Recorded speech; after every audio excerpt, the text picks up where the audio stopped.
Pode começar, Camila. Bom,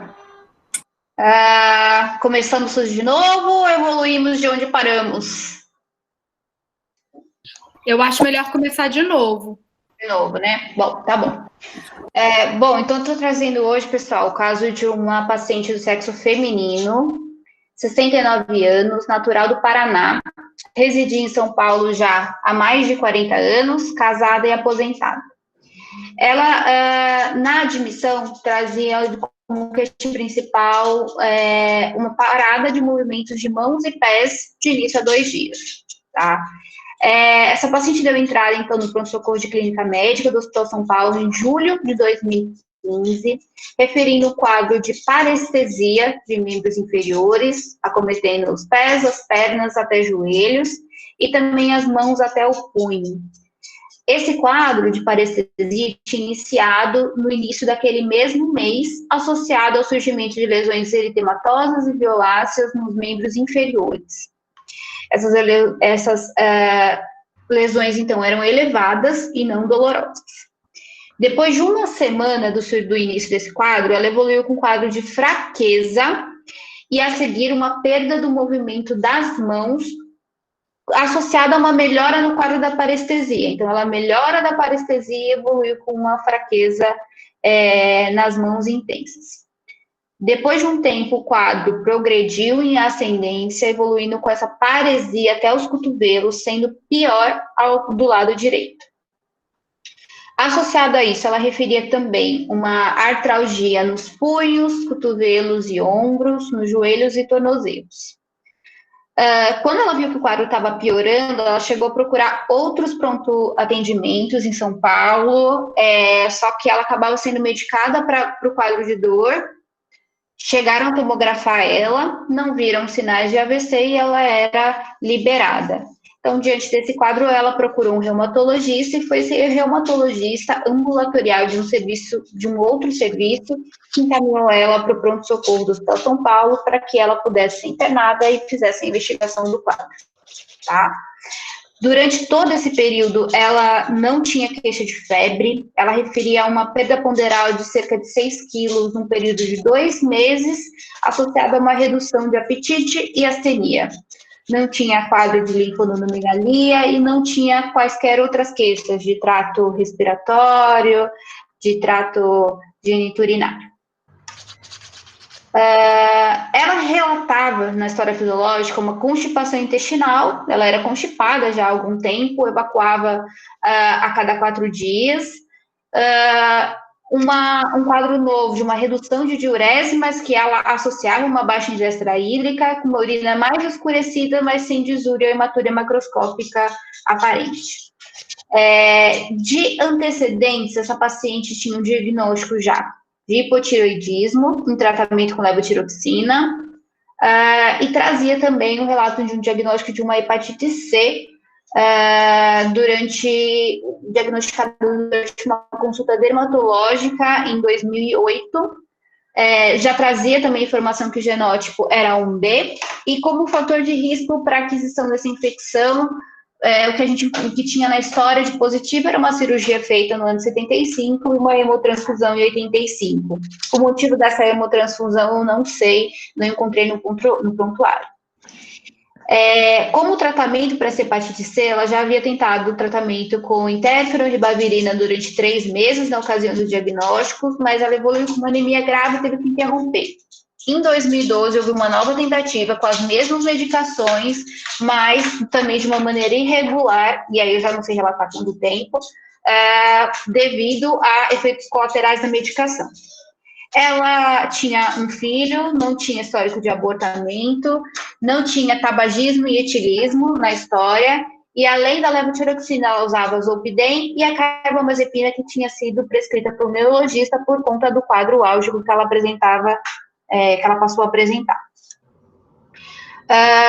Ao exame físico, o que chamava atenção é que ela estava hipocorada, uma cruz em 4, ela tinha uma ausculta cardíaca, um ritmo irregular, estava taquicárdica no momento da admissão, o abdômen não foi foi avaliado de maneira importante, de maneira adequada, porque provavelmente não tinha maca no momento para avaliá-la, tá?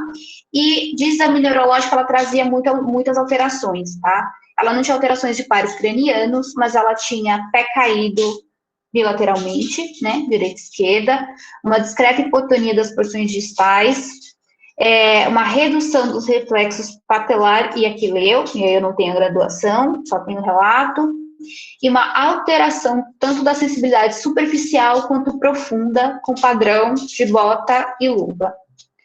Em relação ao exame da força muscular, ela apresentava uma fraqueza distal importante. Ela tinha uma graduação de força grau 1 nos 4 membros distalmente, e essa redução de força motora era menos pronunciada nos grupos musculares proximais, mas também apresentava uma fraqueza nos 4 membros, sendo pior na região proximal à direita. Distal era grau 1 nos 4 membros. Da análise das articulações, ela não apresentava sinovites, mas tinha dor à palpação nos cotovelos, no ombro direito a movimentação e nos joelhos. Em membros inferiores, ela apresentava uma úlcera isquêmica à esquerda, uma purpura ao redor e um livedo reticular bilateral. Essa era a foto do membro inferior, tá? Essa foto, na verdade, é uma foto já tirada no ambulatório, mas eu achei mais didático colocar aqui para a gente ilustrar, para levantar as hipóteses diagnósticas aqui, tá? Laboratorialmente, ela não tinha nenhuma alteração que chamava muita atenção, assim, o hemograma dela era normal, ela tinha um PCR elevado, 16,4, uma ureia discretamente aumentada, uma hiponatremia com sódio de 130, transaminases e gama-GT tocadas. Então, ela tinha uma TGO de 52, uma TGP de 34, uma gama-GT de 75, tá? Não aparentava ter alteração de função hepática, embora eu não tenha o INR desse momento aqui dela. Então, vamos lá. De hipótese diagnóstica, então, nós temos uma mulher de 69 anos. Faz o resuminho. Isso. Portadora de hepatite C, com alterações cutâneas e apresentando uma polineuropatia sensitivo-motora. E aí, o que vocês acham? Quais seriam as hipóteses?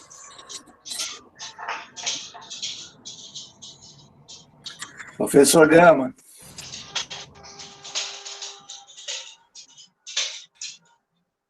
Oi, doutor Eduardo. Tudo bem? Boa noite. Eu conheço o caso, eu acompanhei essa senhora desde 2015 até final de 2018, e quando ela chegou para a gente... Estão me ouvindo? Estou. Sim. Quando ela chegou para mim, ela tinha, de fato... Já que você conhece? Como? Quer alguém opinar antes que você conhece? Acho melhor. Alguém quer opinar? Doutora Adalgisa. Sim. Então, o paciente parece ter uma polineuropatia, né? Vários comprometimentos de vários... Acho que hepatite C, lesões de pele. Eu pensaria em crio, afastar crio de hepatite C. Adalgisa, seu som está com interferência. Abri agora o microfone. Então assim, pelo quadro anterior da paciente de infecção crônica pelo VIC, no quadro de polineuropatia, eu pensaria que A gente não está conseguindo te ouvir bem. Acho que são os nossos microfones que dão interferência, não é? Se todo mundo fechar, não fica melhor? Isso, doutora Lu, é isso mesmo. Só todo mundo fechar o microfone rapidinho.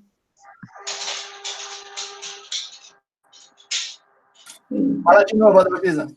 Então, uma paciente que me parece ter uma polineuropatia e que, diante de uma paciente com hepatite C crônica, eu pensaria eu afastaria crioglobulinemia. Alguém tem a outra hipótese? Eu vi que a doutora Rita apareceu aqui, que eu estou com saudade dela. Ritinha.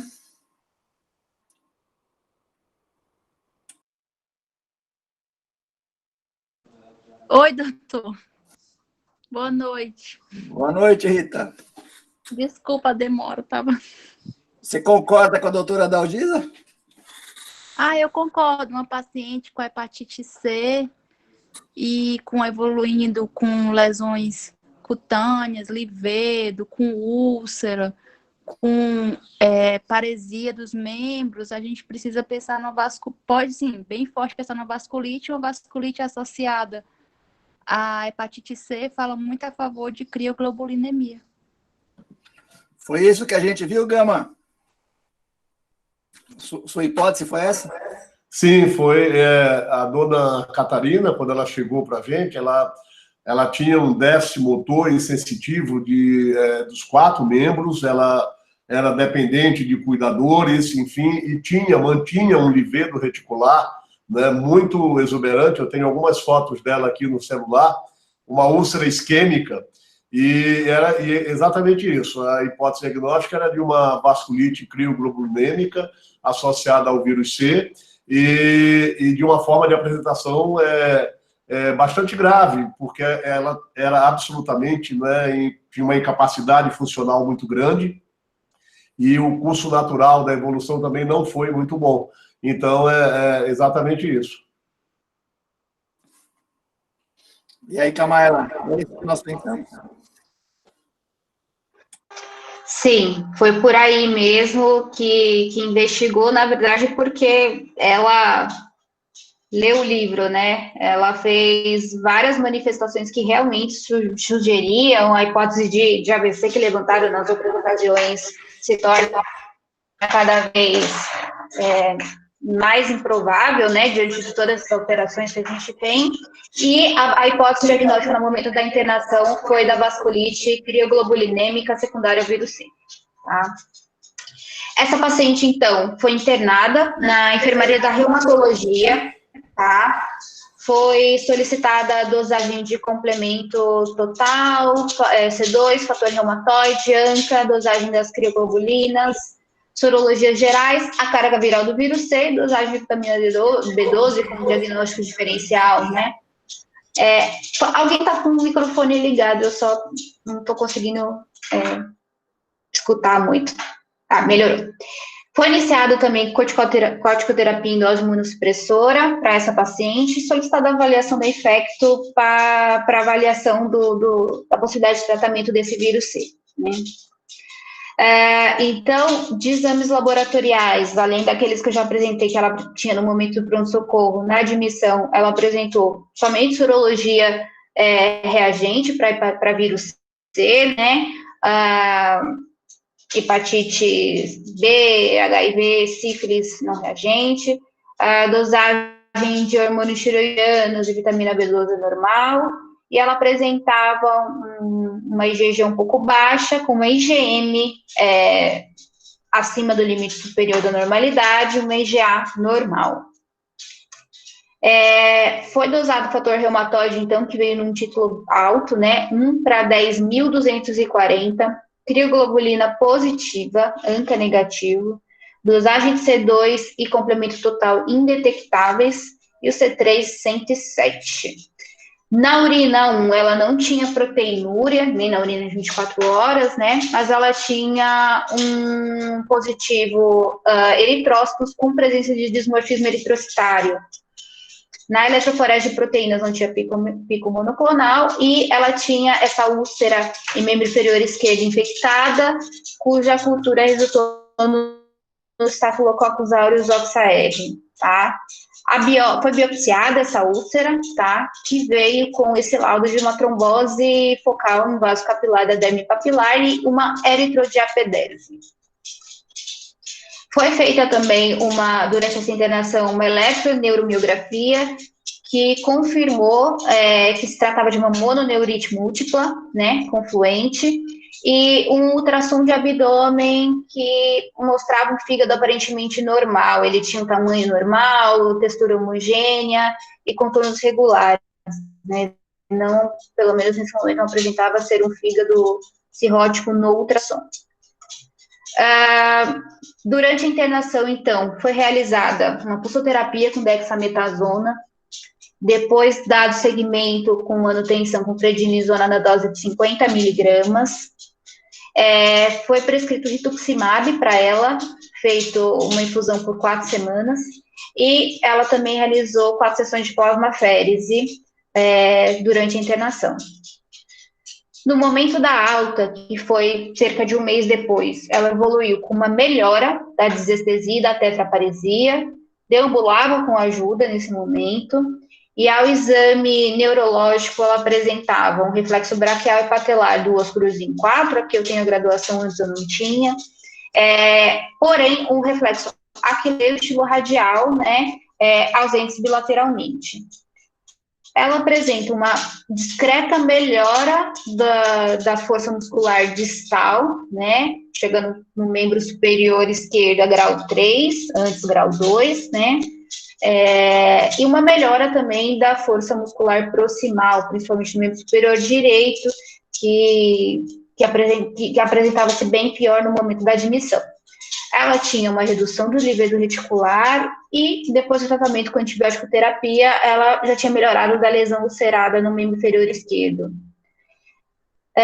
Dos exames laboratoriais da alta também, nada chamava muita atenção, ela tinha uma plaquetopenia discreta nesse momento, um PCR que reduziu bastante, 1,45, sem alteração na função renal, uma discreta hipocalemia, transaminases e canaliculares agora normais, né? E uma glicemia em jejum e uma hemoglobina glicada um pouco alteradas. Então, durante a internação, foi confirmado a nossa hipótese diagnóstica inicial de uma vasculite, de uma crioglobulinemia secundária ao vírus C, né? Então, resumindo, ela tinha artralgia, púrpura palpável, essa mononeurite múltipla, uma glomerulonefrite, porém sem alteração da função renal, crioglobulina positiva com fator reumatoide em título alto e redução das proteínas do complemento. Nesse momento, então, cerca de um mês depois, ela teve alta com encaminhamento para hepatologia, foi encaminhada para a reabilitação e foi dada entrada no processo de rituximab para ela. E ela passou a acompanhar com a hepatologia e com a reumatologia no ambulatório de vasculite. Ô, Camila? Sim. Eu queria fazer só uma observação nesse ponto aqui. Você coloca como... Pode passar o próximo. Ah, não, para trás, né? Esse aí. Você coloca como hipóteses diagnósticas que ela teria uma possível glomerulonefrite. E isso é bem questionável, porque eu aprendi alguns anos atrás, lá com o doutor Aparecido na Nefro, que quando você não tem hematúria, a hemácia normal na urina, ela tende a ser dismórfica.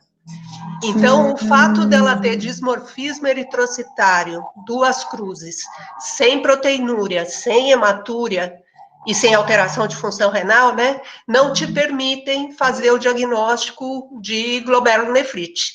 Então, eu tiraria essa hipótese aí do conjunto das manifestações, né, da CRI. Camila, volta o slide.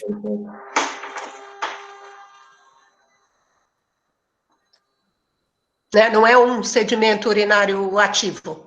Ela tinha 5.000 hemácias na urina e tinha um dismorfismo de 2 cruzes, então é um dismorfismo de urina normal, de hemácia normal que está na urina. E eu não havia localizado nenhuma outra exame urinário que tivesse mesmo, não. Acho que foi na hora que eu acabei colocando isso, mas realmente não tinha. Tá. E esse perfil de complemento e de fator reumatoide é compatível? Sim. O Gama está respondendo. Doutor Eduardo. Porque essas são marcas laboratoriais da crioglobulinemia, né? Altos títulos de fator reumatoide, né? A doutora Lúcia, obviamente, vai abordar esses aspectos, mas a crio tipo 2 e a crio tipo 3, que são as crios mistas, elas são um complexo de uma imunoglobulina monoclonal, né, com uma policlonal, ou 2 polis, no caso da crio tipo 3. E isso se traduz pela positividade do fator reumatoide em altos títulos. E como a ativação de complemento na circulação, né, a via clássica do complemento é ativada, eles consomem particularmente a fração C4 e a fração C2. Então, a crioglobulinemia é uma vasculite com consumo de complemento e com fator reumatoide em altos títulos na circulação. Então, ela fechou tudo direitinho, muito bonitinho, enfim, do ponto de vista laboratorial. A exceção da glomerulonefrite, que a doutora Lúcia já destacou aí, né? Mas esses marcadores laboratoriais são da crioglobulinemia mista, e a gente não observa isso na crio tipo 1, porque a crio tipo 1 é só um pico monoclonal, então não há output pump e não há ativação de complemento. E o nível das imunoglobulinas, você esperaria alterado? Você quer voltar, Camila? Uma IgG discretamente alterada, né? Porque, na verdade, esses pacientes poderiam fazer um pico policlonal nas doenças sistêmicas, enfim, como as vasculites, ou doenças reumatológicas, enfim, inflamatórias ou infecciosas, poderia haver um pico policlonal, mas mais às custas de IgG, e não necessariamente de IgM. Então, eu não sei eu não lembro se isso aqui se repetiu depois, né? Essa marca aqui de IgM de 515. Quando tem fator reumatoide muito alto, título muito alto como o dela, pode aparecer, né, essa IgM aumentada e às vezes até lembra um pico monoclonal na eletroforese, quando o fator reumatoide está muito estourado. Gente, e o corticoide que normalizou a LTSC? Que beleza, hein? Ele é bom até para a Covid? O que a gente fazia antigamente para hepatite C, né? Hepatite não A, não B, tratava com corticoide.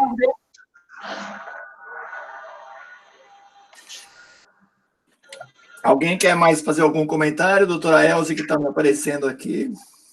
O pai entrou agora, não viu o comecinho.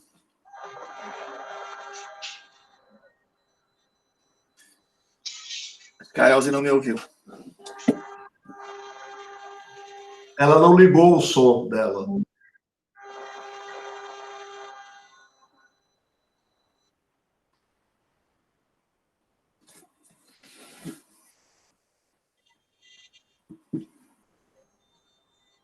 Podemos? Podemos. A Elze está falando, não está conseguindo sair o som.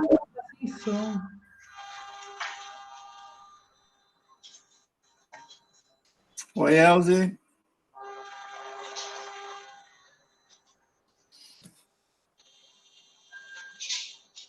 Então vamos lá, Camila. Bom, a primeira consulta conosco na hepatologia foi em setembro de 2015, tá? Ela apresentava uma melhora do quadro neurológico, mas manutenção da fraqueza e do quadro álgico nos 4 membros, tá? E ao exame clínico mantinha as lesões purpúricas e o livedo reticular. Ela estava em uso das medicações que ela já usava anteriormente, associada a prednisona, 20 mg nesse momento, cálcio, vitamina D e a gabapentina para controle da dor. Trazia a carga viral do vírus C, com mais de 1 milhão de cópias, confirmando o genótipo 1B. Trazia uma biópsia hepática externa que ela realizou na época do diagnóstico, lá no Hospital Heliópolis, que não está descrita com muito detalhes, né, para nós. E nesse momento foi solicitado o tratamento para hepatite C com os novos antivirais. Então, no início de 2016, cerca de 6 meses depois, ela mantém, então, o fator reumatoide em título alto, mantém o mesmo quadro durante a consulta com reumatologia, da fraqueza, queixa álgica, mas não tão intensos quanto ela apresentou no primeiro episódio na abertura do quadro. Mantinha crio positiva, consumo de proteínas do complemento, e já IgG dessa vez normais, e um IgM mais alto agora, de 1169. O Fibroscan que ela tinha realizado, que nós havíamos solicitado, mostrava 24 quilopascais. Entre setembro de 2016 e dezembro de 2016, ela fez uso do sulfovir, cimeprevir e ribavirina. 12 semanas de tratamento, ela obteve uma resposta virológica sustentada, confirmada com 3 exames com carga viral indetectável. O FibroScan pós-término do tratamento era de 6,7 kilopascais, mas ainda, mesmo após o tratamento, nessa mesma época, em agosto de 2017, cerca de 7 meses depois, ela mantinha o C4 baixo. Alguém quer comentar esses fibroscans? Tem alguém na área aí? Deixa eu ver aqui.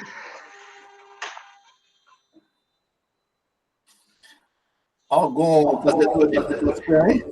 A doutora Flávia. Doutora Flávia. Doutora Flávia.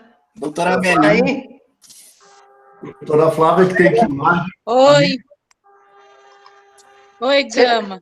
Olá, Flávia. Doutora Flávia. Oi, então, esse fibroscan não necessariamente corresponde à realidade, porque a atividade inflamatória diminuiu com o tratamento. Então, necessariamente, a gente segue a biópsia anterior, não a elastografia, que deu equivalente a um F1, né? Então, a gente segue a biópsia como estadiamento principal e segmento futuro. A biópsia dela, desculpa, deu um F2, deixa eu voltar Não, para lá, F1 mesmo. F1 é mesmo? Ah. Em 2008, mas geralmente a gente consegue... Eu estou aqui, desculpa, mas a gente segue mais a biópsia nesse caso. A elastografia pode dar um subestadiamento. Eu tenho uma dúvida em relação a isso, mesmo a biópsia sendo 7 anos antes do tratamento? Não, mesmo assim, eu acho que mesmo assim, porque na realidade o fibroscan, ele tem o fator antes, o fibroscan de antes do tratamento era quanto? Você viu? 24. Era 24, né? 24 de antes, muito alto, né? Pode ser consequência de uma atividade inflamatória, entendeu? Então, eu sigo a biópsia. Apesar de ser 7 anos, eu acho que a biópsia seria mais correspondente. Ela não tinha hipertensão portal, tinha plaquetopenia. Ela tinha uma plaquetopenia discreta, mas eu vou comentar na endoscopia que ela não tinha varizes esofágica, ela não tinha aumento do calibre da veia porta no ultrassom, então aparentemente não. Mas é comum, então, de 24 para 6,7 só por inflamação em hepatite C? Isso é comum? Eu acredito que sim. Ela não há, tanto que reduziu muito só com o tratamento. Sim. Acho que uma diferença muito grande, porque até a gente observa na prática um cair, mas assim, eu tinha uma diferença muito grande. Outra coisa, ela também também, o que tem que ser visto nesse fibroscan de 24 é quanto é que foi o IQR dele, qual foi a taxa de sucesso, e quanto é que foi a taxa de sucesso do fibroscan de 2017, e o IQR de 2017. Então, tem várias variáveis que a gente tem que pensar nesse fibroscan de 24 e fibroscan de 6,7. Vai ter essa discrepância e não bater com o quadro clínico do paciente. E com 24 já seria equivalente à hipertensão portal, com varizes. Certamente, esse de 24 está super estadiado, né? Dimensionado. Está superestimado. Além de ter essa questão dela não estar tratada, depois tratou e tal, é uma paciente que devia ser mais complicada para fazer também, porque ela tem esteatose, ela tem depósito de ferro, né? Vocês viram ali que ela tem uma hemosiderose grau 4, né? Era isso? Isso, grau 4. Então, ela tinha vários fatores aí para interferir no exame, né? Acho que talvez não tenha sido só redução da inflamação com tratamento, estava superestimado por um conjunto de fatores, né? E também tem que ver a questão do padrão do exame, né? O padrão do exame, a gente sempre pensar que a elastografia feita na escola, ela é feita em pessoas em treinamento, né? Então, pode ter tido pode ter sido um erro também por causa da curva de aprendizado. Sim. Doutora Maria Lúcia ou Gama, é esperado que esse C4 continue baixo, mesmo com o sucesso do tratamento?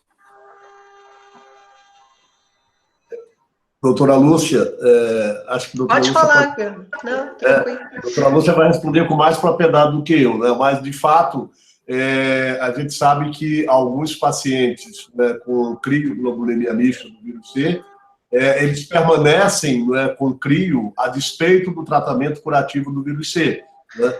Mantém aquela população clonal, né, desenvolvendo aí, portanto, né, episódios de crioglobulinemia e mantendo aí aspectos clínicos e laboratoriais, que é o que a gente observou na evolução com a dona Catarina.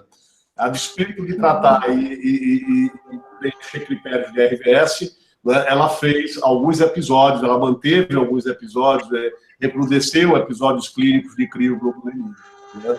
Então, o percentual eu não vou lembrar, mas a doutora Lúcia uma vez falou de um trabalho, se eu não me engano, é algo em torno de, talvez, um pouco menos que a metade dos pacientes poderiam, né, desenvolver aí episódios pós-tratamento. Mas o fato é que poderia, sim, né, manter o quadro de crio com recorrência clínica a despeito da cura do vírus C. Me chamou a atenção que o Livedo melhorou, Gama. Você que é o nosso expert em reumatologia e acessórios, teria alguma explicação dele melhorar? Eu acho que ela melhorou da crioglobulinemia, né? Então, clinicamente, a gente observa que essa paciente, depois, não sei se a Camila vai relatar a evolução dela ao longo do tempo, ela saiu da cadeira de rodas, ela passou a andar com auxílio de andador, né? E ela foi evoluindo com a expectativa de que a limitação dela seria, obviamente, né, vencida ao longo dos meses, né? Então, houve melhora, as úlceras cicatrizaram, o livedo reticular melhorou, a força motora dessa paciente melhorou, enfim, mas ela retornava ao ambulatório e a gente monitorava a pesquisa de crio e ela mantinha crio positiva em algumas avaliações e o livedo reticular ele era muito flutuante ao longo da história. Mais discreto em algumas consultas, mais ativo em outras consultas, então ela teve persistência desse quadro, né? Eu acho que a melhora foi evidente, mas ela manteve episódios de vasculite, sim, né, ao longo da evolução.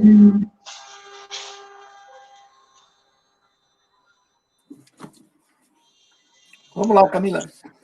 Vamos lá. Como o Dr. Gama falou, ela apresentava ocasionalmente surgimento de novas lesões purpúricas e do ressurgimento do livedo. A única coisa que nunca melhorou realmente foi a queixa álgica nos membros, nos 4 membros. Mas tanto da marcha ela melhorava, né? Ela tinha melhorado, isso cerca de 11 meses após o tratamento de hepatite C, né? E quase mais de 2 anos e meio, né? Após o primeiro episódio, ela tinha uma marcha claudicante, mas ela já estava deambulando, né? Com auxílio, e a parestesia era a única coisa que não melhorava. Mas nessa consulta de novembro de 2017, ela mantinha, como o Dr. Gama falou, crioglobulina positiva e mantinha o consumo de complemento, tá? Como ela acompanhava em conjunto com a reumatologia, apesar da manutenção dos exames clínicos, dos exames específicos alterados e dessa alteração cutânea que era meio intermitente, ela não tinha conseguido rituximab até então. E aí eles desencanaram disso, acharam que era melhor, que ela estava melhor, que ela não precisaria utilizar mais o rituximab, suspenderam a indicação, mesmo por conta do quadro clínico melhor, mesmo ela tendo essas lesões cutâneas intermitentes. Gente, quem tiver com dificuldade de ver, porque aconteceu aquilo de novo, não aconteceu? Aí vocês vão lá em pessoas, agenda Salmeron e clica naquele pinzinho. Parece um espetinho lá. Um alfinete. Um alfinete. Clica no alfinete que volta. É a agenda Salmeron. Desculpa, Camila, pode continuar. Não, imagina. Bom, então, resumindo mais ou menos como ela evoluiu durante todo esse período. Em momento nenhum ela alterou função hepática, tá? Ela sempre mantinha uma função hepática preservada. As enzimas hepáticas dentro da normalidade, tá? Transaminases, canaliculares. Uma discreta plaquetopenia que oscilava entre 120 mil, a normalidade com 193 mil. Nunca alterou função renal e nunca mais teve hematúria nem dismorfismo. Como a doutora falou, isso também é questionável, né? A endoscopia não tinha varize, né? Então não tinha sinal de hipertensão portal. E o ultrassom de abdômen só tem relatado como normal, tá? É um exame que ela não fez na instituição. Até que em junho de 2018, ela compareceu a uma consulta com relato de que há 20 dias ela tinha reiniciado o quadro de púrpura em membros inferiores, bilateralmente, do livedo reticular até a raiz de coxa, uma piora do quadro de parestesia e novo episódio de fraqueza muscular nos 4 membros, tá? Não tinha outras lesões cutâneas em outras regiões do corpo e trazia um exame laboratorial de 2 meses antes, com persistência de fator reumatoide em título alto, né? Crioglobulina positivo, consumo de complemento, e nesse momento um pico de IgM de 3.536. Lembrando que o limite lá é, acho que se não me engano, 500 e alguma coisa. A IgG estava normal e IgA também. E aqui um novo exame de urina 1 com uma hematúria agora e dismorfismo eritrocitário presente em 2 cruzes. Agora sim. Nesse momento, então, a reumatologia optou por reiniciar o corticoide 30 mg dia, né? E indicou novamente o rituximab para ela. Em outubro desse mesmo ano, ela realizou as doses de rituximab, melhorou da parte motora novamente, manteve o quadro sensitivo e um quadro de uma fraqueza generalizada intensa, mas que não se refletia exatamente numa alteração de força motora ao exame. 2 meses depois, em dezembro, ela mantinha fator reumatoide alto, crio positivo, complemento baixo, tá? Então, mesmo com o tratamento de hepatite C, ela não foi uma paciente que negativou crioglobulina, manteve títulos razoavelmente altos de fator reumatoide e esse consumo de complemento, tá? Nessa foi a última consulta dela na reumatologia, a última consulta conosco foi em junho, né? Foi a consulta anterior que eu citei. E, infelizmente, em janeiro de 2019, ela internou por um quadro de uma infecção urinária, evoluiu com choque séptico refratário e veio a óbito em fevereiro de 2019. Bom, era isso que eu tinha para passar para vocês desse caso da dona Catarina. E aí, pessoal? É esperado essa nova trio aí, reativada com tanta gravidade.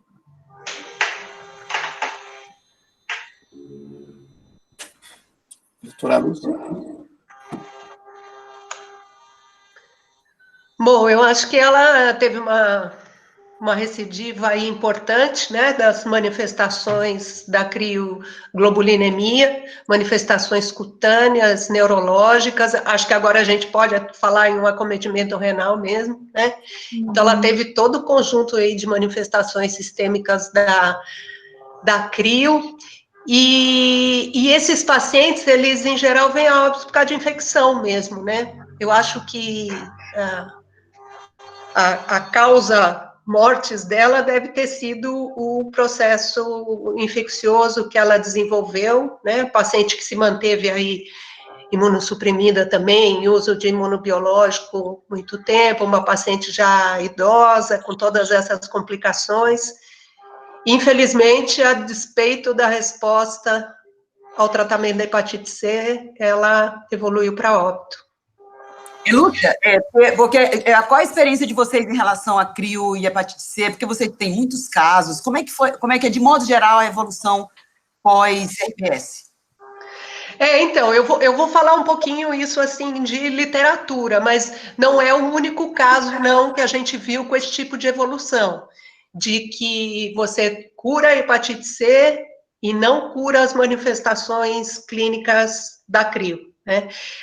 Eu tive o caso até familiar, né, da minha irmã, que foi isso, ela curou a hepatite C e continuou tendo vasculite, continuou tendo parestesia de membro inferior, a despeito de ter se curado da hepatite C. Então, não é incomum isso acontecer, não é incomum. Doutora, você lembra que a gente viu também no ambulatório uma história assim, a paciente tinha crioglobulinemia, tinha ficado boa, tinha feito o RVS para hepatite C e retornou ao ambulatório com novas úlceras em membros inferiores. Sim, sim. E tem uma outra paciente, Eu a lembro. Alessandra. A Alessandra também foi exatamente assim. Ela tinha episódios de crio pré-tratamento, curou o vírus C e ainda fez 2 ou 3 episódios subsequentes para depois remitir por total a crioglobulinemia. O doutor Eduardo deve lembrar de um caminhoneiro, um homem que dirige caminhão de carga, que de vez em quando aparece lá no ambulatório e ele tem déficit motor, faz episódios de vasculite, tenta se aposentar porque ele não consegue trabalhar, e ele é da era do intéfilo e da ribaverina. Ele curou na era do intéfilo com ribaverina e persiste fazendo episódios de crio, né? Com neuropatia. Aí ela vai lembrar que é o Astolfo. José Carlos. Isso. Exatamente. A memória de elefante.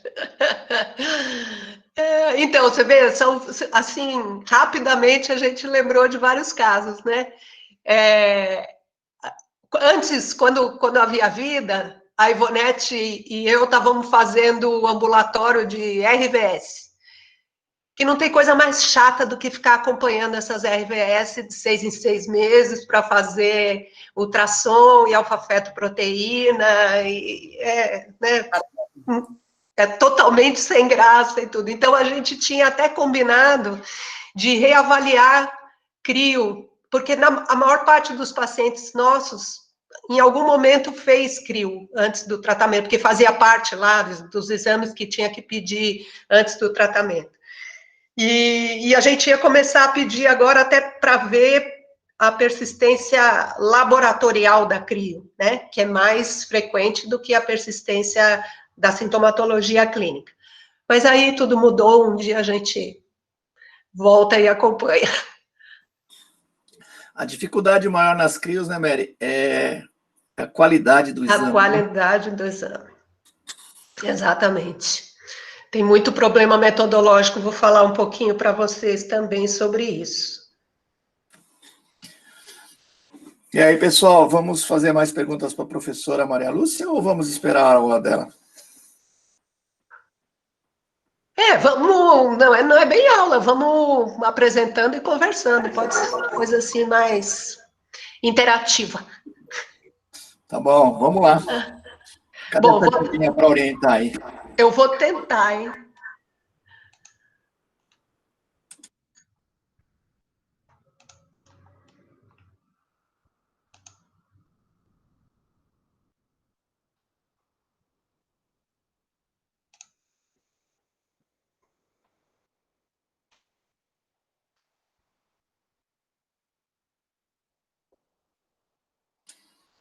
Deu certo.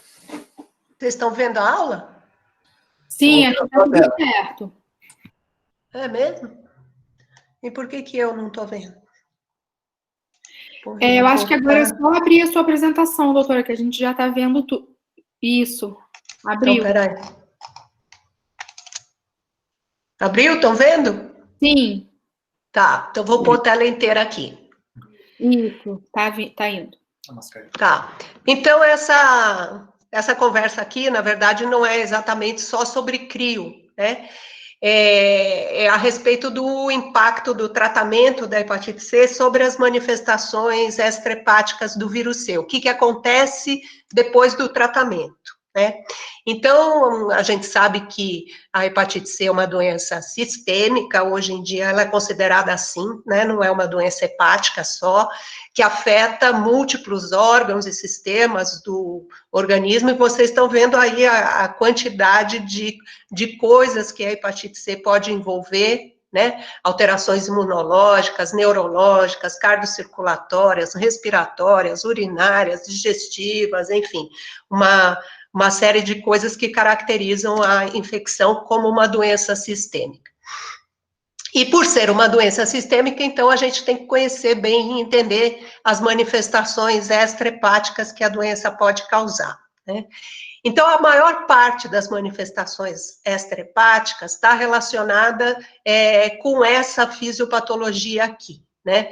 Você tem o vírus que encontra nas células B, nos linfócitos B, receptores, ele se liga ao linfócito B, com isso ele faz uma ativação de proliferação de linfócitos B, então a gente tem uma proliferação policlonal dos linfócitos B, que em algum momento pode até desencadear, então, uma expansão clonal, e em consequência desta ativação, a gente vai ter as 3 grandes causas de manifestação extrahepática. Aquelas que são causadas por inflamação crônica, aquelas que são causadas por autoimunidade e aquelas que são decorrentes da doença linfoproliferativa. Então, a gente tem esses 3 grandes grupos aí. Aqui a gente poderia considerar, então, coisas mais imunomediadas e aqui realmente decorrentes da proliferação linfocitária.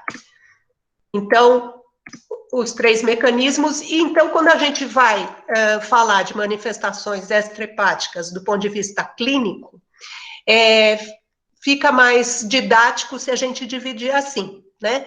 Manifestações extrahepáticas imunomediadas, e aí as imunomediadas, o que seriam? Produção de autoanticorpos, né? Então a gente vê muito isso, os pacientes com hepatite C que têm positividade de FAM, de outros autoanticorpos com uma frequência bem mais alta do que a população geral.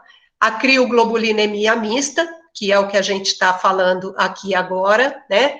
O linfoma de células B, a síndrome Zika, a trombocitopenia imune e as tiroidites.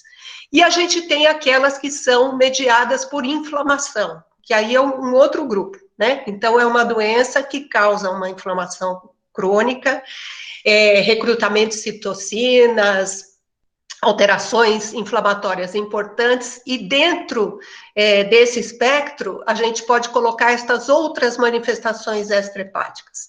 O diabetes mellitus tipo 2, a resistência insulínica, as doenças cardiovasculares, a fadiga, os déficits cognitivos, a depressão, tudo coisas que os pacientes que têm hepatite C têm numa frequência maior do que na população geral. Então, esse é o grande conjunto de manifestações extrahepáticas. E qual que é o problema dessas manifestações extrahepáticas? É que elas têm impacto na mortalidade dos pacientes. Então, esse é um estudo já até um pouco mais antigo, que compara um grande grupo de pacientes com vírus C com um grupo maior ainda de pessoas negativas para o vírus C, para avaliar a mortalidade por causas hepáticas e por outras causas. Então, quando a gente avalia, vocês fixem aqui nessa última coluna, né? Quando a gente avalia doença hepática, é óbvio que os pacientes com hepatite C vão ter 13 vezes mais chance de morrer de doença hepática do que quem não tem vírus C. Mas quando a gente vê outras coisas, também tem uma frequência maior, né? Então, o paciente com hepatite C tem mais chance de morrer de câncer, tem mais chance de morrer em consequência de complicações do diabetes, de doenças cardiovasculares e de doenças renais, aqui dá quase 3 vezes mais do que quem não tem vírus C. Então, é um impacto super importante na mortalidade. Então, o que o tratamento tem mostrado como efeito positivo sobre estas questões de causas de mortalidade. Quando a gente vê mortalidade por todas as causas, os pacientes que são tratados, né, num mesmo período de tempo, eles têm menos chance de morrer por todas as causas, ou por qualquer causa, do que aqueles pacientes que são portadores de vírus C. Quando a gente separa isso em doenças hepáticas e doenças extrahepáticas, a gente vê que o tratamento, né, ter HCV-RNA negativo, melhora muito a sobrevida, né, dos pacientes quando eles são tratados e têm uma resposta virológica sustentada ou quando eles não têm vírus C. E existe também um impacto considerável, mas vocês veem que não é tão acentuado, do tratamento sobre as manifestações extrahepáticas. Então, tratar o vírus C também reduz a mortalidade, aumenta a sobrevida, mas não com uma intensidade tão grande quanto a gente vê em relação à mortalidade de causa hepática. Então, vamos dar uma olhadinha como é que seria o impacto em cada uma destas manifestações, né? Linfoma de células B é uma coisa que se vê também com certa frequência nos portadores de hepatite C, né? Quando você pega uma casuística de pessoas que são portadoras de linfomas não Hodgkin de células B, nestas casuísticas, 15% são associadas ao vírus C. E são associadas via crioglobulinemia. Muitas vezes é, assim, uma história natural, né? O paciente tem a crioglobulinemia e, ao longo do tempo, ele desenvolve o linfoma não Hodgkin, né? Esse aqui é um levantamento agora recente, né, do Liver International, mostrando a vantagem, né, de se tratar o vírus C e atingir resposta virológica sustentada em relação à remissão do linfoma, né? Então, as pessoas que foram tratadas com sucesso em diversas séries aqui, tiveram uma sobrevida livre de recidiva muito maior do que aquelas pessoas que tinham vírus C e que não atingiram a resposta virológica sustentada.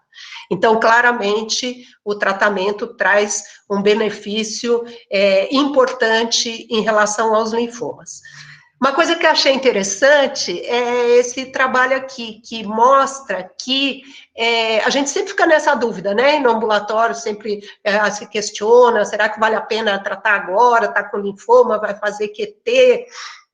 E esse trabalho aqui mostra que, se for com DAA, o tratamento ele pode ser concomitante ao tratamento do linfoma, e eles acham que não só pode, que deve, né?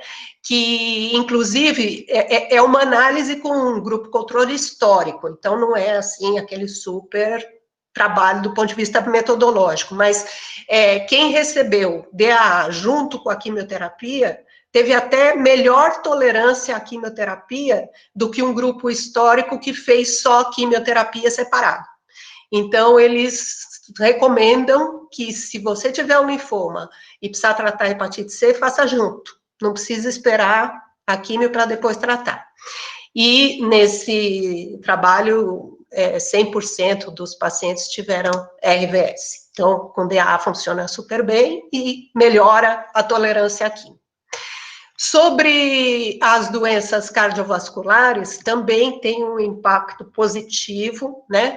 O vírus da hepatite C, ele aumenta em 27% o risco de doença cardiovascular, segundo alguns trabalhos, né? E eles acompanharam uma coorte de muitos pacientes, mais de 12 mil, tratados com DAAs, e o acompanhamento dessa coorte mostrou que eles tiveram uma redução de 43% do risco de doença cardiovascular, né? E, além disso, outras evidências de que o tratamento do vírus C melhora as questões cardiovasculares, né?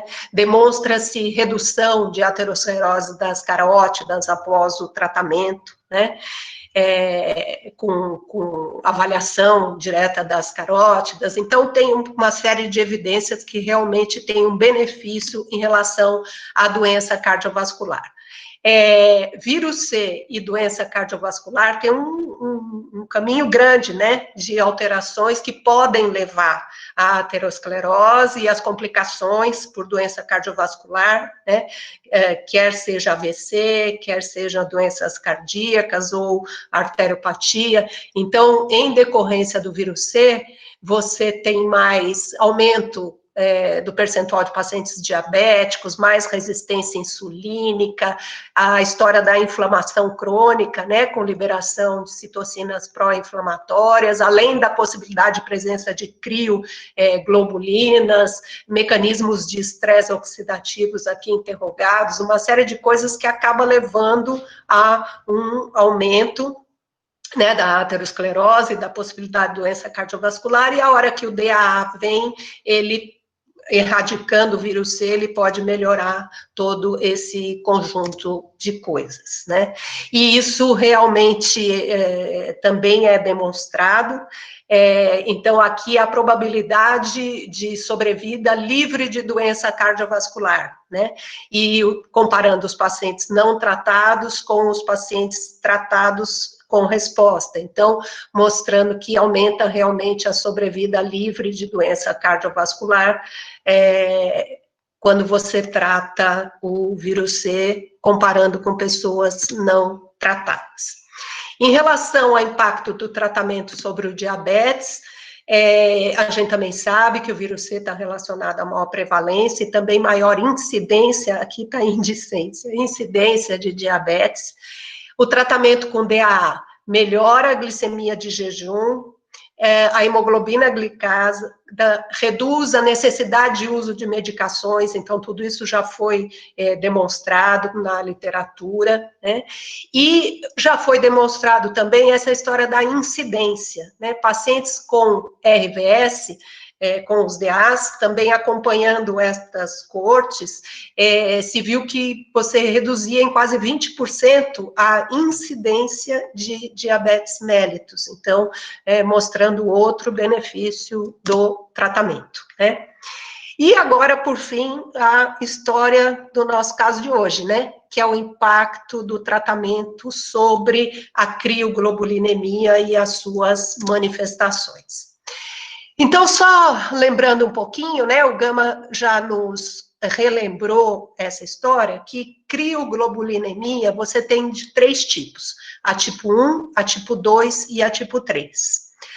A tipo 1 é uma crio, onde você só tem uma imunoglobulina monoclonal, em geral é IgM, mas pode ser IgG, pode ser IgA, né? Então, ela não forma complexos, né? Ela é mais rara e ela é associada a doenças linfoproliferativas de células B. As que nos interessam, que nos dizem respeito aqui na hepatite C, são as crioglobulinemias mistas, né? Onde a gente tem o tipo 2, que é mais frequente, e o tipo 3. Então, aqui no tipo 2, a gente tem uma imunoglobulina monoclonal, que em geral é uma IgM, junto com uma imunoglobulina policlonal, que em geral é uma IgG, né? Então, por isso que é mista, tem a mono e tem a policlonal. E a tipo 3, as duas imunoglobulinas, tanto a IgM quanto a IgG, são policlonais. Então, esses 2 tipos aqui é que estão associados basicamente à infecção pelo vírus C, é a associação mais comum, né?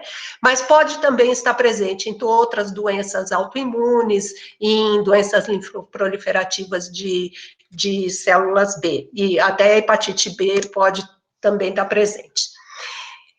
Então, quando a gente pega o conjunto aqui, das crioglobulinemias mistas, a gente vai ver que 90 e 95% delas são associadas ao vírus C, né? Agora, quando a gente pega o conjunto dos pacientes com vírus C, aí cerca de 50% tem crioglobulinemia positivo. Isto é a detecção laboratorial da crioglobulinemia, porque menos de 15% dos pacientes que têm crio vão ter manifestações clínicas. E essas manifestações clínicas caracterizam, então, a vasculite crioglobulinêmica, que é o que essa nossa paciente apresentou, né? Então, existem manifestações que são típicas e mais comumente associadas à vasculite crioglobulinêmica, que são as manifestações dermatológicas, né? A púrpura, a vasculite leucocitoplástica, as manifestações articulares. Essa paciente, além de ter parestesia, ela tinha muita dor articular também, né? Que foi relatada na história. Então, provavelmente, ela tinha esse comprometimento articular também. As manifestações renais, que em geral, na histologia, são glomerulonefrites membrano-proliferativas, embora possam ser membranosas, e outros tipos de glomerulonefrite também, GESP, tem outras glomerulonefrites associadas ao vírus C. E os acometimentos do sistema nervoso periférico, que são as neuropatias. Então, a nossa paciente apresentava quase que todo este conjunto, né? Ficamos uma hora lá em dúvida em relação ao rim, mas parece que tinha mesmo algum acometimento renal. Então, ela apresentava todo esse conjunto de coisas.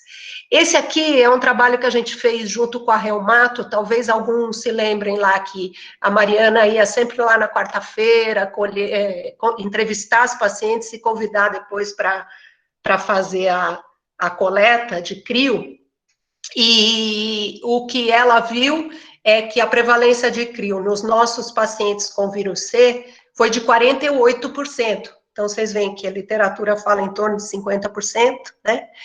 E a gente já tem estudo anterior no nosso próprio ambulatório que dá 20 e pouco, né? Então, provavelmente, isso daqui é como o Edu falou, né? Tem muito a ver com a coleta ser feita direitinho, né?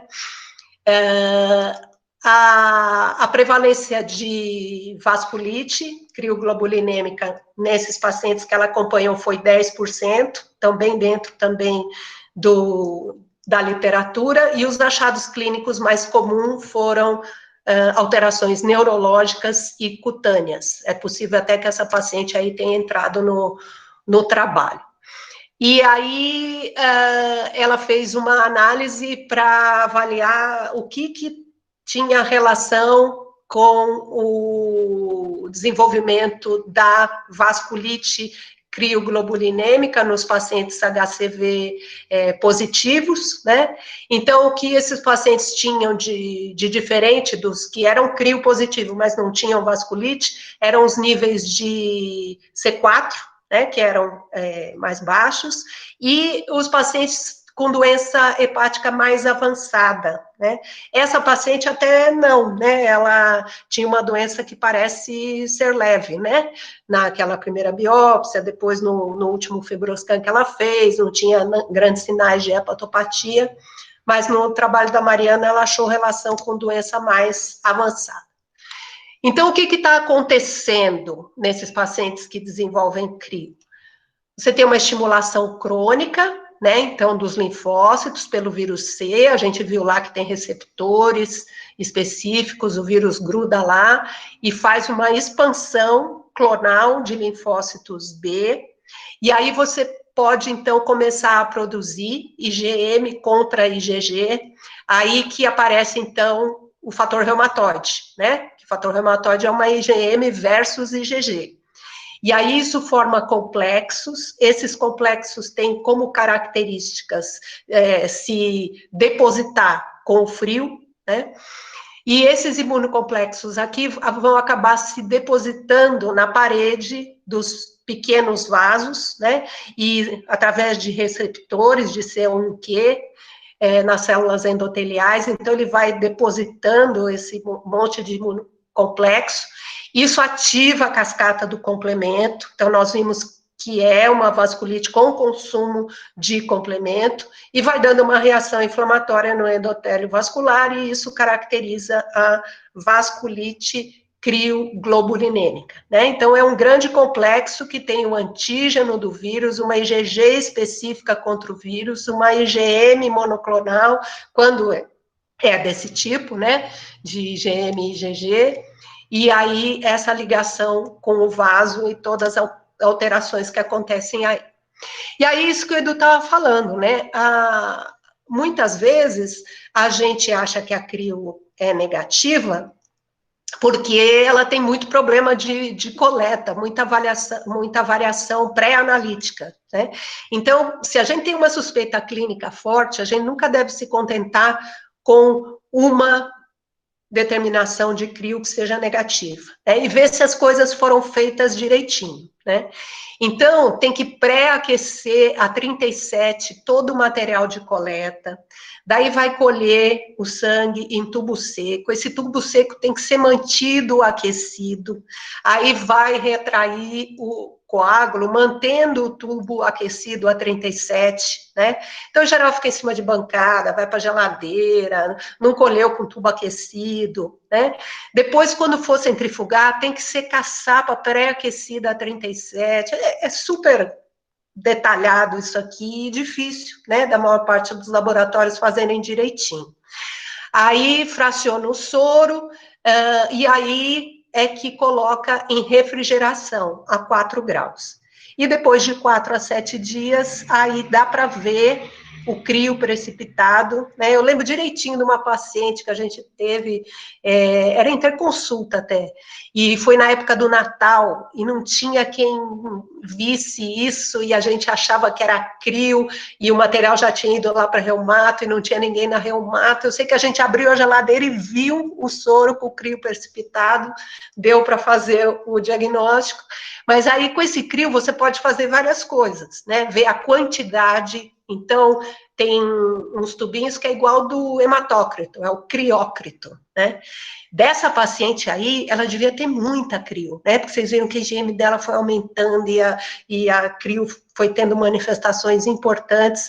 Então, além de quantificar, você pode caracterizar, ver se são duas IgG poli, se é uma IgM monoclonal, IgG poli, então você também pode caracterizar, né? Mas nessa paciente a gente acabou se contentando em saber que ela tinha crio positivo.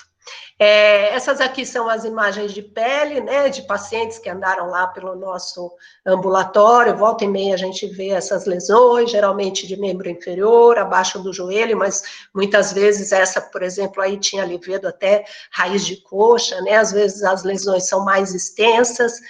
Essa daqui, eu não sei se a Paty está aí, a Paty Fukuta, mas é uma paciente dela, né, e que tem uma crio aqui importante, extensa, até a raiz da coxa, né, e se a gente faz uma biópsia dessas lesões, a gente vai encontrar a tal da vasculite leucocitoclástica, que é típica desse depósito de crioglobulina nos vasos, né. Bom, e a parte neurológica, né? Então, a neuropatia periférica, ela é tipicamente sensorial ou sensorial e motora. E ela pode se manifestar como neuropatias simétricas distais, né? Ou como mononeurite multiplex, que eu acho que é esse diagnóstico que ela tinha, né, Gama, da parte neurológica? Exato, era mononeurite múltipla, é isso. Isso, mononeurite múltipla, né? Pode ser só uma mononeuropatia, e o envolvimento de puramente motor ou de sistema nervoso central são muito raros, né? Então, são acometimentos sensitivos, geralmente, ou motor associado a sensitivo, que é o caso dessa paciente, né? Ela tinha muita parestesia, mas também tinha muita alteração de força, não conseguia andar, enfim, e ficou com esse diagnóstico neurológico de mononeurite múltipla. E aí vem o tratamento, né? O tratamento é totalmente baseado na fisiopatologia da crioglobulinemia. Então, você pode atacar vários pontos dessa cadeia fisiopatológica, né? Em geral, no começo, a gente, quando as alterações não são muito graves, são alterações cutâneas, não tem uma glomerulonefrite rapidamente progressiva, alterações neurológicas que podem estar colocando a vida em risco e tudo, a gente começa com os corticosteroides, né? Ou, eventualmente, outros agentes imunossupressores, que aqui no caso mais a ciclofosfamida, né? E com isso vai estar atuando em vários pontos dessa cadeia, né? As alterações inflamatórias, vai estar suprimindo essa proliferação de células B. Então, em geral, a gente começa por aqui. Quando isto não funciona, então a gente tem outros caminhos. Hoje em dia, ninguém tem muita dúvida que rituximab é o tratamento de escolha, né, anti-CD20, porque aí você bloqueia diretamente essa proliferação aqui de células B, né, e só que nem sempre a gente consegue rituximab, ou consegue rapidamente, é CID incompatível, aquela história toda que a gente já conhece, né, mas é a melhor droga para tratar essas manifestações mais graves. Eventualmente pode ser feita a plasmaferese, né? A plasmaferese a gente já vai estar atuando aqui embaixo, né? Depois que já se formou o complexo, que você desencadeou, cascata inflamatória e tudo mais, e o complexo está se depositando na parede dos vasos, você vai remover esses imunocomplexos já formados, né? E, sem dúvida, fundamental a terapia antiviral, né? Porque aí você não vai deixar mais essa cascata acontecer, né? A terapia antiviral, ela tem que ser dada, ela precisa ser dada, mas ela não tem um efeito rápido sobre as alterações, principalmente essas rapidamente progressivas, né? Então, a gente tem que meio que fazer tudo ao mesmo tempo agora, né? Principalmente quando a gente tem essas dificuldades para liberação de medicação, tudo mais, então a gente tem que atuar nessas outras etapas aqui da cascata de eventos, principalmente com o anti-CD20, que traz os melhores resultados na literatura. Então, eu achei legal esse quadrinho aqui, porque ele coloca 3 situações diferentes, né?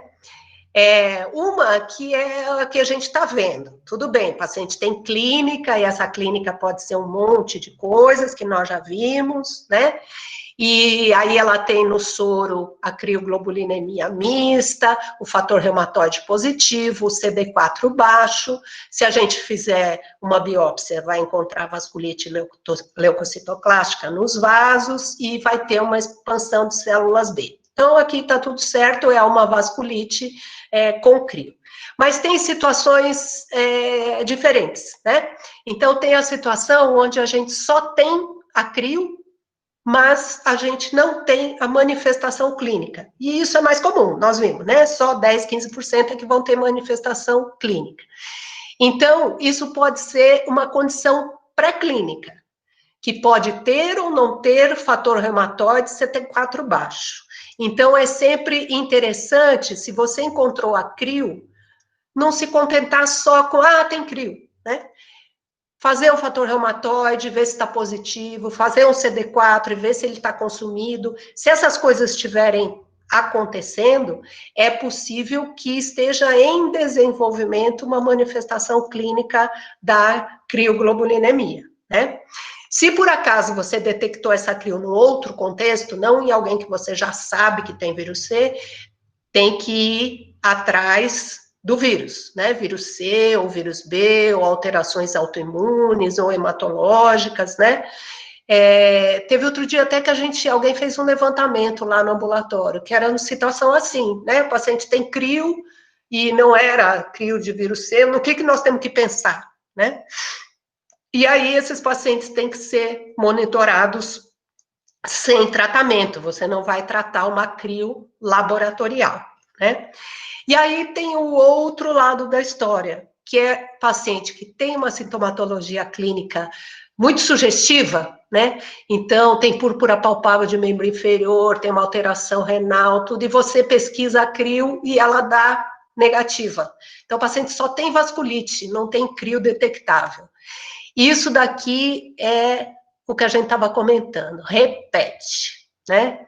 Repete a dosagem em diferentes intervalos de tempo para confirmar se tem ou não tem vasculite crioglobulinêmica. E ainda mais se tiver uma das condições associadas. Se tiver vírus, se tiver doença autoimune, se tiver doença hematológica, insiste, porque esta crio deve estar positiva, né? E está tendo algum problema de coleta. Bom, e em relação ao tratamento, né? Essa paciente aí foi submetida a tratamento, um tratamento de sucesso, com RVS. O que a gente esperaria? A resposta aos DAs, ela é igual em pacientes com ou sem crio. Então, não é porque o paciente tem crio que vai responder menos. A maior parte responde lá, chegando a 100%, como um paciente sem crio. O que se observa é que depois da vinda dos DAs, tem sido muito menor a necessidade de outras terapias, isso é um fato, né? Então, melhorou muito a ocorrência de vasculite crioglobulinêmica com os tratamentos com DAs. Só que a resposta das manifestações extrahepáticas, ela pode ser um pouco distante da RVS. Então, às vezes, uma coisa que pode acontecer é demorar para você ter uma resposta favorável da manifestação extrahepática. E a resolução completa, a crio laboratorial se tornar indetectável, complemento ficar normal e as alterações clínicas desaparecerem, ocorre em 3/4 dos casos. Então, a gente vai ter aí 25%, 1 em cada 4, que não vai ter essa resolução completa de todas essas manifestações, né? Outra coisa que a literatura fala é que as manifestações de pele e as renais, elas resolvem mais do que as neurológicas, e as neurológicas podem, inclusive, ser permanentes, você nunca melhorar. Então, a paciente tem lá a sua dificuldade para andar, está na cadeira de roda, não vai sair da cadeira de roda em alguns casos, né? Então, uma coisa é elas demorarem, outra coisa é elas nunca desaparecerem, e outras coisas é elas melhorarem e recaírem, né? Então, isso pode acontecer também, recair a manifestação extrahepática após a RVS. E o cuidado que a gente tem que ter aqui, pacientes que mantêm manifestações da crioglobulinemia mista após a RVS, esses pacientes têm mais incidência de linfoma. E, inclusive, se acha que os pacientes, mesmo que mantenham alteração laboratorial da crio positiva, a gente deve acompanhar mais de perto, porque eles têm uma incidência maior de linfoma do que a população geral, né? Então, são pacientes que, quando a gente fala, quem a gente pode dar alta que teve RVS? Isso é uma coisinha para olhar, que geralmente a gente não olha, né? A gente olha grau de fibrose, se tem doença associada, esse tem também esteatose, eu vou acompanhar, esse tem não sei o quê, vou acompanhar. Esse aqui é um outro caso que talvez a gente merecesse mais atenção. Aqui alguns trabalhos que fizeram, tratamento com DAA em crio, né? Sofo e Dacla para pacientes com crio, 41 pacientes que tinham vasculite, com neuropatia ou glomerulonefrite, vocês veem que é uma taxa alta de cirrose mesmo, né? 100% responderam, só que só 50% negativaram a crio. E, de novo, esse trabalho ressalta isso, que manifestações neurológicas podem ser definitivas, né? Esse aqui é a resposta, né? Pacientes que alcançaram a RVS e pacientes que não alcançaram a RVS, o que aconteceu com a crio, né? Uma resposta imunológica completa foi só em 1/3 dos casos, né? E vários pacientes não responderam, e a resposta clínica é pior aqui, nesse caso, né? 37,5% não tiveram resposta clínica, apesar de ter alcançado a RVS, né? Então, isso é realmente um problema que a gente tem visto. Esse outro estudo são 148 pacientes com vasculite por crio. Que engraçado. Deixa eu ver. 148 pacientes com crio, e a resposta ao tratamento com DAs nesse trabalho, esse Kakubi aqui adora falar de manifestação extrahepática, faz 1 milhão de anos que ele publica nessa área. E ele viu resposta ao tratamento com DAs em 97,5% dos pacientes e acompanhou esses pacientes por 15 meses, né, mais ou menos um ano e meio aí, depois da resposta virológica sustentada. Todo mundo tinha vasculite, 148 com manifestação clínica, e ele foi ver o que aconteceu. Resolução da púrpura, 97%. Resolução da nefropatia, 91%. Da artralgia, 85%. Da neuropatia, 77%. E negativação da crio, só 52%. Então, vocês estão vendo que, de fato, 1/4 quase dos pacientes não resolve a alteração neurológica e metade dos pacientes não resolve a alteração laboratorial, né? Esse é um estudo que tem uma casuística maior, assim, de pacientes com vasculite por crio. Então, só em resumo, a hepatite C é uma doença sistêmica que cursa com muitas manifestações extrahepáticas. A RVS, após o tratamento com DAAs, conseguiu mostrar o quê? Que reduz a mortalidade por causas hepáticas e causas não hepáticas também. Então, o impacto positivo sobre as manifestações extrahepáticas é bastante significativo. Agora, quando a gente fala de crio, as manifestações extrahepáticas associadas a crio podem ter uma resposta mais tardia, podem não responder, ou mesmo reincidir após a RVS, né? E a manutenção da crioglobulinemia positiva e das manifestações extrahepáticas relacionadas a crio após a RVS sugere vigilância sobre possível ocorrência ao longo do tempo do linfoma não-Hodgkin. É isso, gente. Vamos conversar. O que eu vou fazer? Parabéns, doutora. Excelente apresentação. Vou fazer aquela pergunta aqui. Muito bom, doutora. Muito bom. Quando o paciente tem um RNA negativo, vale a pena a gente dar o criógrafo, consegue estudar o vírus do criógrafo, por causa do número complexo, depois a gente não consegue diagnosticar que a doença está ativa. Lembro que a gente tinha essa dúvida. É verdade. Nos RNA negativos, se haveria uma... Vocês entenderam a questão? É que às vezes você tem um paciente com hepatite C, que você acha que tem uma doença ativa, aí faz HCV-RNA, dá negativo. HCV-RNA negativo pode ser em decorrência da presença de crio, né? O RNA, ele precipita, e a hora que você analisa o soro, ele está lá precipitado na crio e você não detecta. Isso é descrito, é uma ocorrência rara. Nós conseguimos uma vez, eu lembro com a Silvinha, a gente conseguiu fazer lá no banco de sangue, que eles reaquecessem o soro, pesquisassem o RNA de novo e o RNA estava positivo. Depois a gente tentou, acho que nos tempos mais recentes, no outro caso lá, e no fim não deu certo essa coisa com o banco de sangue, mas vale a pena pesquisar.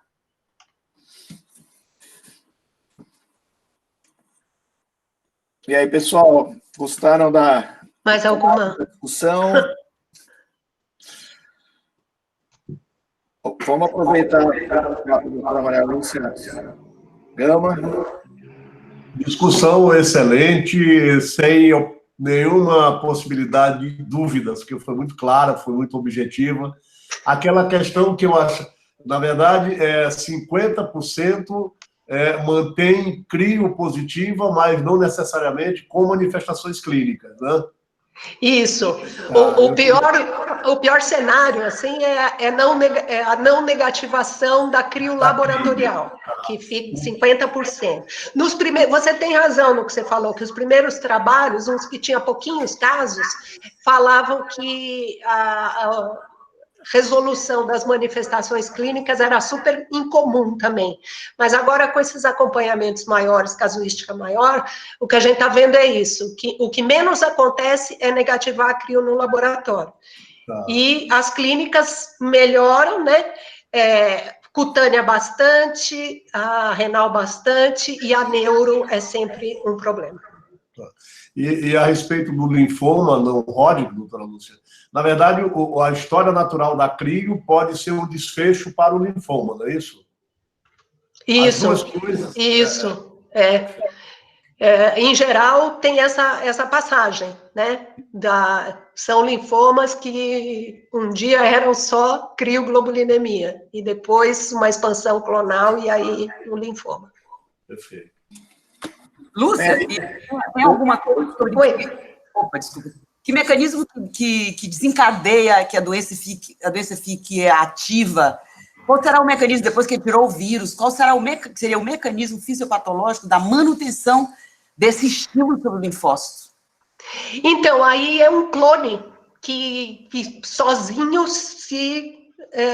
faz a replicação já independente do vírus. Você não precisa mais ter aquele gatilho, e dentro daquela proliferação você tem um clone que escapa e prolifera, e aí independe se você já tirou o agente etiológico, e ele continua proliferando e replicando. A gente teve bastante dúvida na época dos tratamentos, que o tratamento talvez com interferon fosse mais efetivo do que com os DAAs. Você lembra de ter tido algum estudo que você viu essa comparação? Não, mas as respostas com os DAAs em crio e nessas crios mais, assim, graves, é bem maior com os DAAs. E tinha o problema da tolerância, né? Então, para você tratar um paciente com uma doença renal em progressão, e aí tacar interferon, era sempre um problema, né? E tinha que dar ribavirina também, aquela história. Então, eu acho que a resposta, no geral, com DAA, bem melhor. Não tem nenhuma vantagem. A única coisa que eu fiquei assim essa história do rituximab, ele parece ser tão efetivo que muitas vezes a gente já ficou super angustiado lá no hospital, o Edu principalmente, correndo atrás de tratamento para pegar antiviral, para dar logo para o paciente, porque estava grave e tal. A impressão que eu fiquei é que é muito mais dependente do imunobiológico do que você, numa situação de gravidade, tirar o vírus. Tirar o vírus sozinho não faria grande verão, assim. E o rituximab sozinho dá conta, e você trata quando conseguir, né? Para a gente tirar um pouco o estresse de ficar correndo atrás do remédio. Doutora Elza, a senhora poderia falar um pouquinho com a gente? Tá funcionando? Não funciona.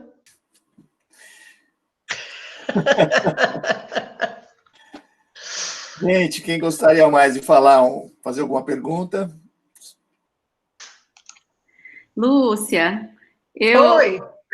Eu tô sem imagem, mas tô por aqui. Paty, você tá aí, você viu que eu mostrei o seu casinho de São José do Rio Preto? Então, Lúcia, é o paciente Rubens, sabe? Até eu fiz um comentário, então, dele. Ele foi um paciente, ele já faleceu, mas ele sofreu muito com todos os tratamentos de interferon desde 1990 e pouco, né? Tomou o convencional, ele tentava de tudo para curar o vírus e não conseguia, né? E fazia essas vasculites, assim, e até no tronco, as lesões dele de pele, tudo. Começou a ter um comprometimento renal também, Mas quando ele fez 60 anos, isso já tem alguns anos, a gente conseguiu para ele um pouquinho de, acho que rituximab ele fez um ciclo, melhorou um pouco, mas logo ele começou, Lúcia, a apresentar um quadro de demência, assim, um degenerativo do sistema nervoso central, sabe? Nossa. E eu lembro que a gente fez a ressonância, agora eu não vejo, não lembro os detalhes, mas eu vou pegar, depois a gente discutir de novo no grupo, e parecia que eram lesões em vasos também. E aí, eu fiquei muito pensando se não podia ser uma vasculite de sistema nervoso central, já que ele fazia muita vasculite, assim. E foi É raro, mas pode acontecer, né? Eu acho que até pode. Essa paciente, inclusive, ela tinha esta outra, porque são as situações raras, né? Você tem a vasculite do sistema nervoso central, você tem envolvimento de outros órgãos que não esses que a gente comentou.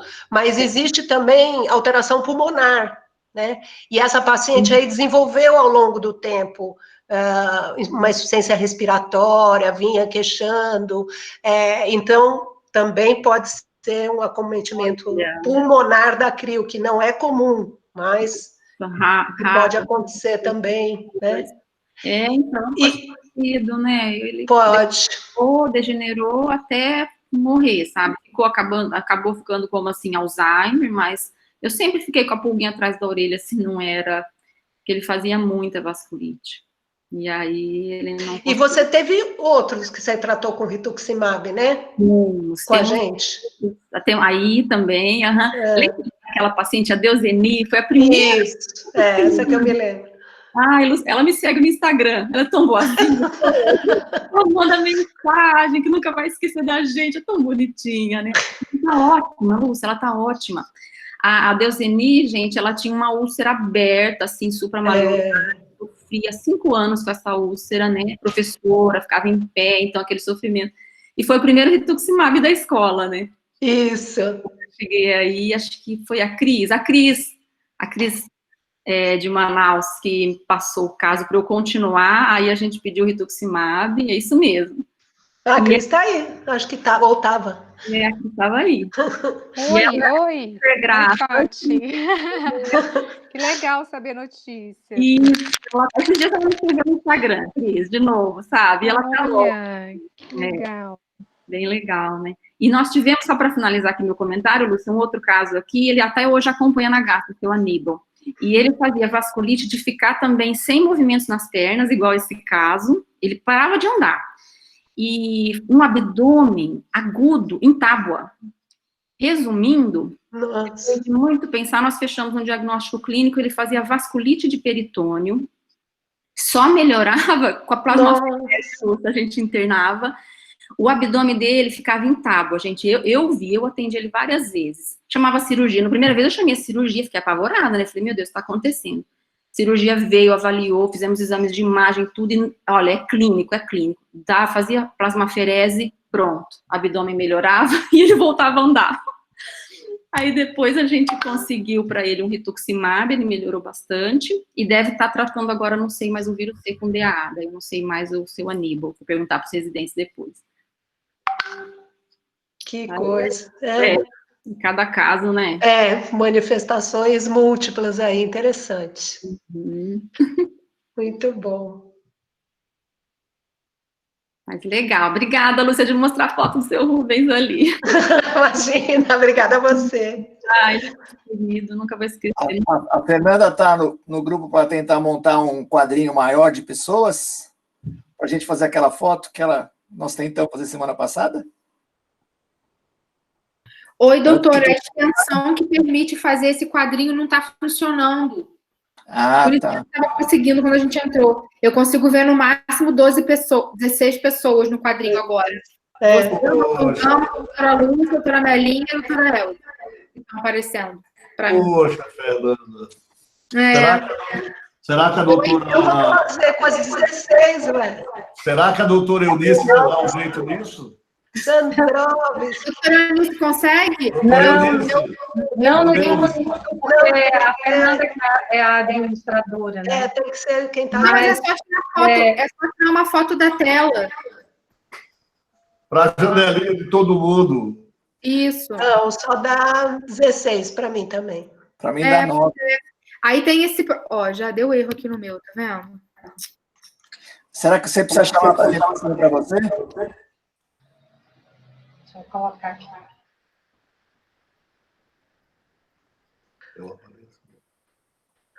A Deolita parece que ela caminhando. Um pouco maior, mas não coube todo mundo. A gente já foi... porque isso, na verdade, é uma extensão do Chrome para o Meet, só que tá dando erro. Eu entrei até no site deles lá e tava todo mundo reclamando. Doutor Eduardo, faz um agradecimento aí às pessoas dos outros serviços. Eu estava esperando hoje, dessa vez eu não vou esquecer, não. Tem pessoas até em outros países assistindo toda semana agora. Beleza. Então vamos encerrar, agradecer a Camaila, convidá-la para participar das próximas reuniões. A gente gostaria da presença dela e agradecer à professora Maria Lúcia a brilhante atualização que a gente teve. Agradecer a Fernanda por toda a estrutura que ela fez para montar para a gente. E a Eunice, que é a nossa divulgadora, a nossa líder. Eu tirei uma foto dos 16 agora. Para todos os serviços, o pessoal que está aí participando, e todos são bem-vindos aí para apresentar casos, de caminhar, para a gente discutir. Obrigada, pessoal. Agradeço o convite. Muito obrigada pela atenção. Espero estar mais presente aí nas reuniões. Estou na loucura dos plantões de cobertura Covid, mas agora, quem sabe, as coisas ficam mais tranquilas. Quem sabe? Nós estamos esperando um casinho da doutora Dalgisa. Isso. Pode ser? Pode, assim que eu voltar, né? Porque agora eu sou idosa. Tá bom, gente. Tem uma pergunta ali no chat. Alguém fez uma pergunta para a doutora Lúcia no chat. A Eliane Rissato perguntou: devemos pesquisar a crioglobulinemia em todos os pacientes com hepatite crônica ou apenas no sintomático? Eu acho que deve pesquisar em todo mundo.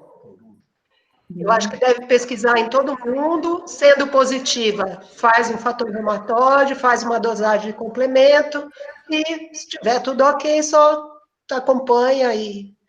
Mas eu acho que deve. Legal.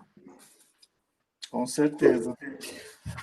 Bom, gente, bom final de dia e até semana que vem. Vamos para semana que vem. Vocês podem comparecer, que nós já temos um professor convidado da reumatologia que já confirmou presença.